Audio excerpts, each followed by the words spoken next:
anymore. Get off of it for a little bit and then get back on. You'll get the same type of results you got when you first got on it.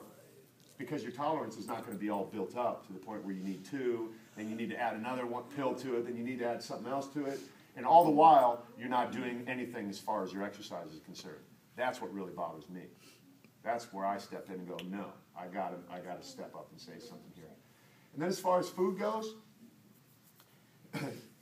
you know, if you eat consistently throughout the day, smaller meals, and they're good meals, again, you know what to eat. You don't need to limit anything. Like I went to Bob Evans yesterday. Like if you guys go eat lunch at Bob Evans, my sister works over there. Her name's Mish. You can't miss her. She talks more than anyone over there. She doesn't look like him, though. No, she doesn't look like him. At all. She's dark hair, and she's a half-sister, but my real sister, I grew up with her. But anyway, what was I going to say about Mish? Bob Evans. The food that you... Oh, so I went over there and I ordered some eggs. She's like, you don't want egg beaters? I'm like, no, give me eggs, real eggs, with the yolk and everything. I want it all. You know what I mean? I went through that stage where I was eating just egg beaters and all that stuff. That's chemically made junk. Don't eat it. Eat food, real food. You know, like we're going to Holmes County tonight, and they're going to feed me, and I'm eating all the food. Okay? And I'm just going to say that we can hardly wait. Yeah. Yeah. Who's all coming tonight? I know I'll take some funds tonight. Yeah. And food? Yeah.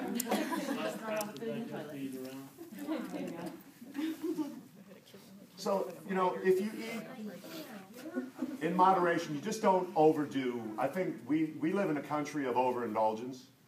You know, we just, again, if 1 is good, 10 is better. It's like, oh, I want the whole cake. You know what I mean? Have a couple bites of cake. But you have to stop. There has to be self-control. My mom was doing Weight Watchers for a while, and I think that's where they give you the points or whatever, so you can go up to 10 or whatever. She's like, man, if I had any self-control, you know, I wouldn't need a point system. It's not the problem. It's self-control is my problem. So, you know, just, again, hopefully I motivated you enough to the point where you realize that you have to have that because, again, you're the one in control of that space in your life. I can't stop you. Anita will tell me all the time, oh, man, I want to get in better shape. And I have, like, turmoil in my mind. I'm like, oh, my God, she shouldn't be eating that. And I'm fighting in my head, like, do I want to say something? Do I not want to say something? You know, and when I do, it's, man, we don't really see eye to eye on that. When she knows inside, and she won't admit it, and I'm not asking to, I know he's right, but I don't want to admit he's right. You know what I mean? We all do it, right? Yeah. Anyway, I could go on and on. Yes? I find myself with raising 3 kids, I'll be like standing up, eating something off of their plate and whatever, and I'll try to track my calories as best I can, and I know I'm not getting all the calories I need, and it'll be like late at night, like say 8 o'clock after I get them to bed. Am I better to do without those calories that late at night, or should I make up those calories? You don't need to make them up necessarily, but it depends on how you're making them up too. A top fast shake would be a good way to get calories in. Even that late at night? Yeah. Like, okay. Yeah. You should eat every 3 hours as long as you're active. You know what I mean? So if you're just laying around doing nothing and you're eating everything at 3 hours, you want to be active. And your biggest meal should be like after your workout, because your body is in its most awake state. It's doing the most. It's metabolizing. It's doing all this recovery and all these different things. So if, you know, it's at night and you feel like you didn't get enough calories throughout the day, absolutely, because you're going into a starvation mode for the next 6, 7, or 8 hours while you're sleeping. So then what are you doing? You're shutting your body's metabolism down to nothing.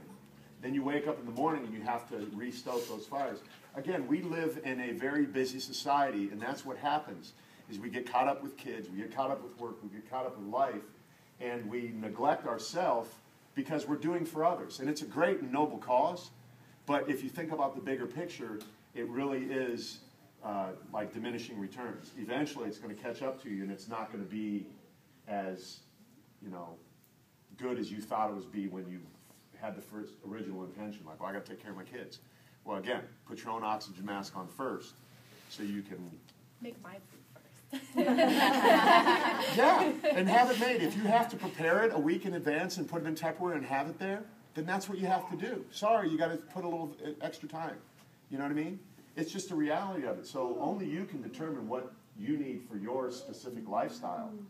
And again, I'm guilty of it too. I'll go times where I don't eat for 6, 7 hours, and then I just gorge myself with too much food, and then what? You feel guilty, you feel horrible, You know, you can't poop, you know, the whole cycle of stuff starts over again. I bring that up because it's all really a part of the deal. It all happens. I'm not saying just to be stupid, it's a real life situation.